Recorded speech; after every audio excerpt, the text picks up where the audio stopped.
In today's video, we're going to be taking a look at Google Gemini, and in particular at gems, and why you might want to consider using them in the future. So what are gems?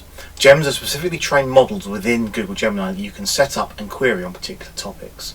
So for example, you've trained a custom gem on a set of curriculum documents, a particular group of articles, any body of information really. So let's take a look. So here I am in Google Gemini. I've just gone to gemini.google.com. Here's the page you get when you start Google Gemini. I could just click in here and have a chat with it like normal. I'm going to go up to gems up here and actually create a custom gem which I can then train on the information I need. So I'm going to click on gems. Here are some ready-made ones that you could investigate if you want to see the kind of thing that they do. So there's a chess champ, storybook creator, a brainstormer and a career guide.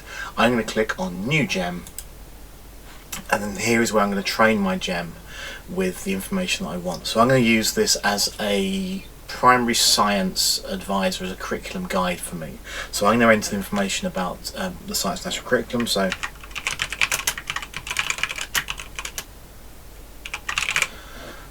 give it a title and a description.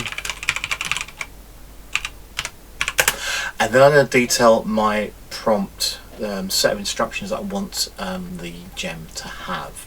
Now I've worked on this in advance. I've got it over in the window over here, so I'm going to type this in. So I'm looking at the role, the objective, the detail and the style. So role, I'm going to tell it that it's an expert in English National Curriculum for primary science. It's gone out to the guide. I've given it an objective to provide accurate guidance on the curriculum. I want you to identify curriculum objectives, show which are statutory, which are non-statutory, develop engaging activity ideas, make sure they're purposeful and so on.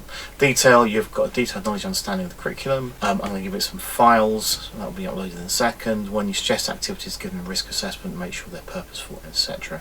Style, clear headings, bullet points, concise language, professional, encouraging. With all these AIs, I'm English, I hate the AI hey wow style, so I've told it keep the tone measured, tone it down a little bit, I'm British. Complex concepts should be broken down. So in addition to that, I'm going to add some resources to this. So down here where it says knowledge, I'm going to add some files. So again, these are some files that I have downloaded in advance. I'm just going to drag them onto this window. I could either click the plus and find them. So you click here, upload files, add from drive, add photos or link to notebook LM. I'll do notebook LM at another time. I'm going to upload the files. I'm just going to drag them. So I'm going to find my primary national curriculum and just drag this over here. That's then going to upload that. I'm also going to upload a knowledge matrix from plan assessment which has a whole lot of information on there as well. So I'll just give that a few seconds to upload, and then my gem is ready to go.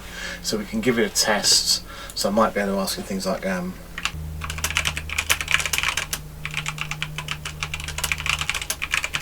teaching you for all the topics this year that I will need to teach. It'll then think about it, look at those documents I've given it, and then give me an answer.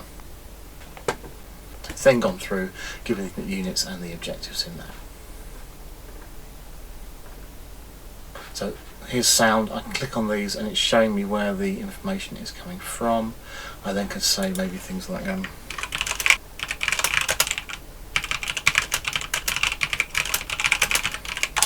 tell me more about the sound unit, what the possible misconceptions children might have. And here we go, some of the common misconceptions starting to come up here. And it's starting to suggest some lesson activities as well. If you're not happy with how it's presenting the information, if you're not sure what it's, if the style's quite right, you can always go back to the instructions here and you can edit these and play around with them until you're happy. You can use Gemini to rewrite them as well, so you can get a basic attempt at your prompt, and then Gemini will tidy it up and make it look a little better for you. When you're happy with your gem, I can click on here and you can save it. It's been saved. I can then click on share, and if I want to, I can get a copy link. I can share that with colleagues in my department, in my school, and they can use it as well. They can chat with it if they wish. If I go back to my gems, it now will appear here as a gem that I can interact with. All you got to do then is click on it to go in, and you now can chat with it. You won't see that other information, you just chat with it. If you wish to edit it, click on 3 dots, and you can click on edit, and you can go back to that editing screen and make changes. So it's quite a powerful tool. It saves you having to set up the AI every single time. So if you're going to Google Gemini and set the rules, it's waiting for you. You've told it the kinds of thing you want it to do. All you've got to do then is just open it up and start chatting to it. It already knows the correct information you've asked it to have in its memory. It looks at that, so you can give it lots of different documents if you want to, and then quiz it based on that information. Hope you found that useful. I'll be back with some more videos soon. Thanks for your time. Cheers. Goodbye.